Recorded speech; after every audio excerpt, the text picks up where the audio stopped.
नमस्कार दोस्तों, स्वागत है आपका अपने यूट्यूब चैनल एग्ज़ाम फाइटर्स में। दोस्तों, जैसा कि मैंने आपको कल के वीडियो में बताया था कि सब कुछ ठीक है और एज वाले मुद्दे पे मौका सबको मिलेगा और लास्ट डेट फॉर्म की भी बढ़ाई जाएगी। तो दोस्तों देखिए, नोटिस तो आ गया कि लास्ट डेट तो बढ़ा दिया गया। जैसा कि मैंने बताया था 7 से 10 दिन, तो 10 दिन का शायद बढ़ाया गया है। लेकिन इसमें एक बोन ऑफ कंटेंशन वाली बात यह है कि इसमें सिर्फ और सिर्फ प्रखंड आपूर्ति पदाधिकारी के लिए सिर्फ पदों को मतलब जो है उनको छूट मिला है उम्र सीमा में। जबकि कोर्ट का डिसीजन है कि 2015 और 19 में जो है जिन लोगों ने अप्लाई किया था उन सभी लोगों को मौका मिलेगा। तो मैं इसका पूरा आपको डिटेल में समझा दे रहा हूँ कि ऐसा क्यों किया गया है। और राज्य के महाधिवक्ता की मंशा पे सवाल खड़ा करते हैं हम लोग कि राज्य की महाधिवक्ता, जो राज्य के विद्वान महाधिवक्ता है, वो क्या चाहते हैं, छात्रों के प्रति उनकी कितनी सिंपैथी है, छात्रों के कैरियर को लेके वो कितने सजग हैं या राज्य सरकार कितनी सजग है, वो भी आपको बताएंगे। आप खुद फैसला करिए। मैं आपको 2 डिसीजन पढ़ाने जा रहा हूँ और समझाने भी जा रहा हूँ। उन दोनों को पढ़ने और समझने के बाद आप खुद निर्णय करिए कि राज्य सरकार छात्र हित में या विद्वान महाधिवक्ता छात्र हित में क्या कर रहे हैं। ठीक है, ये देखिए, बहुत गौर से देखिएगा, समझिएगा। और अगर चैनल पे नए हैं तो चैनल को सब्सक्राइब करना बिल्कुल मत भूलिएगा। दोस्तों, मैं ये कल ही बता देता, लेकिन थोड़ा सा गले में प्रॉब्लम था, इस वजह से जो है थोड़ी देरी हुई वीडियो को बनाने में। लेकिन मुझे लगा कि बता देना चाहिए, आप लोगों को समझा देना चाहिए, क्योंकि बहुत सारे दोस्त हमारे परेशान हैं, कल से ही कॉल कर रहे हैं कि सर आपने ये कहा था, ये हुआ, लेकिन मैं किसी के सवालों का जवाब नहीं दे पा रहा हूँ गले में प्रॉब्लम की वजह से। तो सोचा आज कुछ ठीक है, वीडियो बना कर दिखा दूँ। ये देखिए केस नंबर याद कर लीजिएगा, ये 468 मनोज कुमार। ये वही केस है दोस्तों जिसके बारे में मैंने कहा था कि जो हम लोग का केस लगा था उसके पहले ठीक ये राजेश शंकर जी के बेंच में लगा हुआ था। और अगर ये केस नहीं लगता, इसीलिए कहा जाता है कि ड्राफ्टिंग बिल्कुल प्रॉपर होनी चाहिए और सही गाइडलाइन होनी चाहिए, भटकाने वाला काम नहीं होना चाहिए। और अगर ये केस नहीं होता तो हम लोग एस.एन. पाठक सर के ही बेंच में उसी दिन सारा पोस्ट के लिए जो है सभी के लिए ऑर्डर ले लेते और किसी तरह का कोई झमेला नहीं होता। अब इसमें ऑर्डर क्या आया था, मैं आपको वो जिस्ट दिखा दे रहा हूँ। ठीक है, ये देखिए बहुत गौर से समझिएगा। ये इसका ऑर्डर देखिए, hence the respondent shall allow the petitioner and all such candidate to fill up the forms who had applied for the post of block supply officer in pursuance of advertisement number 2003। यानी कि इसमें सिर्फ इस order में सिर्फ BSO के लिए छूट मिला था, ब्लॉक सप्लाई ऑफिसर के लिए, जैसा कि मैंने आपको बताया भी था वीडियो में। ठीक है, अब ये देखिए राजेश शंकर जी के बेंच में। अब ठीक उसके बाद एक केस और लगा। इस केस को किया ओमकारनाथ तिवारी जी ने, और ओमकारनाथ तिवारी जी के केस में ही जो है सारे पदों पे छूट मिला है। ये देखिए, ये आ गए Omkarnath Tiwari, writ petition number 339। ठीक है, और ये उसके बाद का है, जो भी ऑर्डर मैंने आपको दिखाया उसके बाद का केस है। और इसमें मैं इसका जिस्ट भी दिखा दे रहा हूँ, एस.एन. पाठक सर का बेंच है। अब इसका भी मैं जिस्ट आपको दिखा दे रहा हूँ, बहुत गौर से पढ़िएगा, देखिएगा, समझिएगा। ये देखिए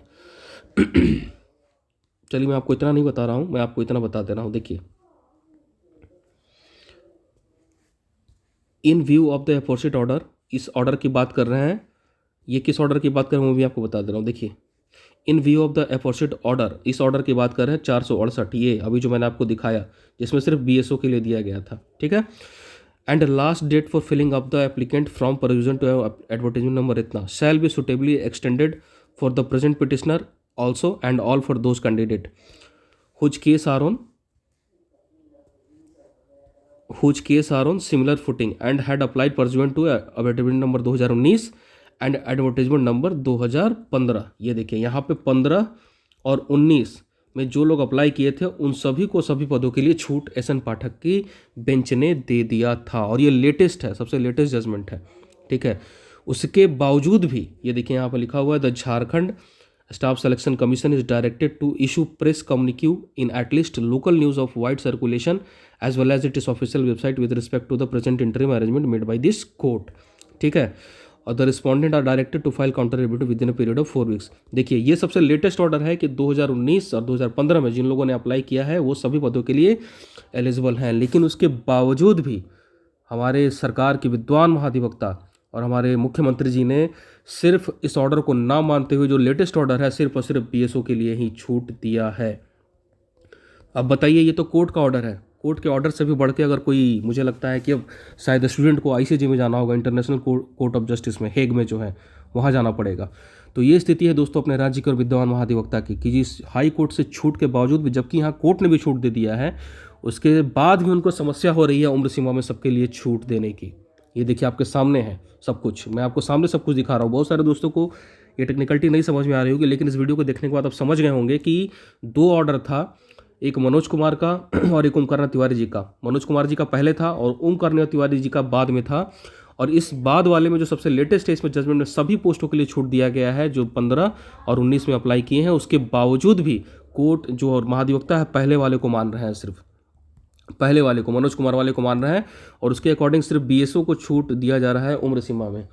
तो ये स्थिति है राज्य के महाधिवक्ता की। वो चाहते नहीं कि स्टूडेंट जो है स्टूडेंट का भला हो, वो चाहेंगे भी नहीं। मुझे ऐसा लगता है उनकी प्रतिक्रिया को देखते हुए, उनकी कार्यशैली को देखते हुए, कि इसीलिए मैंने आपको कहा था कि आप लोग आगे का डायरेक्शन का इंतजार करिए। ये अभी जो है ये एक तत्कालिक राहत है, फाइनल आउटकम नहीं है। आप मेरा पहले का वीडियो देख लीजिए जो उम्र सीमा के मुद्दे पे बनाया गया था। ये फाइनल आउटकम नहीं है, लेकिन अब अगर आप सभी पदों के लिए छूट चाहते हैं, सभी पदों के लिए, एएसओ के लिए या जितने भी पदों के लिए, और मिलनी भी चाहिए, तो अब ये लड़ाई बड़ी करनी होगी। क्योंकि अब यहाँ देखिए हाई कोर्ट के ऑर्डर को भी जो है हमारे एजी साहब नहीं मान रहे हैं। तो अब ये लड़ाई बड़ी करनी होगी और उसके लिए डायरेक्शन आप लोगों को दिया जाएगा इस चैनल के माध्यम से। बस जितने भी उम्र सीमा से जो परेशान लोग हैं, बिल्कुल परेशान मत होइए। हम अभी भी पीछे नहीं हट रहे हैं, हम अभी भी इस लड़ाई को जारी रखेंगे। और जब तक सभी पदों के लिए छूट ना दे ये हमारा पूर्ण प्रयास रहेगा कि सभी पदों के लिए छूट मिल जाए। और मिल तो गया ही है सन पाठक सर के बेंच पे, लेकिन ये एजी जो है ज़बरदस्ती का इसको खींच रहे हैं, ये ज़बरदस्ती का इसको नहीं मान रहे हैं। क्या बोला जाए इसे, ठीक है। तो आप लोग अगले डायरेक्शन का इंतजार करिएगा, बहुत जल्द इस पर हम लोग अगला डायरेक्शन देंगे। और इस केस को किस डायरेक्शन में लेकर चलना है, कैसे लेकर चलना है, आप सभी लोगों का सहयोग दोस्तों अपेक्षित रहेगा। क्योंकि इस अब लड़ाई बड़ी हो गई है, तो इस लड़ाई को लड़ने के लिए और भी जो है अब प्रयास बड़ा करना होगा, ठीक है। और विद्वान महाधिवक्ता की विद्वता किस स्टेट को कहीं लेना डूबे, मुझे ऐसी पूरी संभावना ऐसी लग रही है, ठीक है। आज देखिए मुख्यमंत्री जी का बयान आया है, ये मुझे इस बयान को देखने के बाद भी हंसी आ रही है कि राज्य में बड़े पैमाने पर नियुक्ति का दौर शुरू होगा। अरे भैया शुरू कहाँ से होगा, पहले तो 2 मार्च को आपका नियोजन नीति का सुनवाई है। नियोजन नीति में एक भी पक्ष, एक भी पॉइंट आपका जो पॉजिटिव नहीं है, एक भी पॉइंट आपका पॉजिटिव नहीं है, और आप राज्य में बड़े पैमाने पर नियुक्ति की बात कर रहे हैं। जगन्नाथ महतो आप ही के मंत्री टाइगर महोदय कह रहे हैं कि नहीं, ये तो सिर्फ प्रयोग है, अगर ये असफल हुआ, वो खुद ही मान रहे हैं, खुद ही सशंकित थे आप लोग की असफल। आप लोग कब तक छात्रों को मूर्ख बनाइएगा, कब तक जो है नियुक्तियों के नाम पे, नियमावली के नाम पे छात्रों का समय बर्बाद करिएगा। और छात्र बेचारे चुपचाप इस अंदाज में, जो छात्र नहीं जानते हैं टेक्निकलिटीज़ के बारे में, एक सोनी कुमारी के केस ने कई एक लोगों की ज़िंदगी ख़राब की।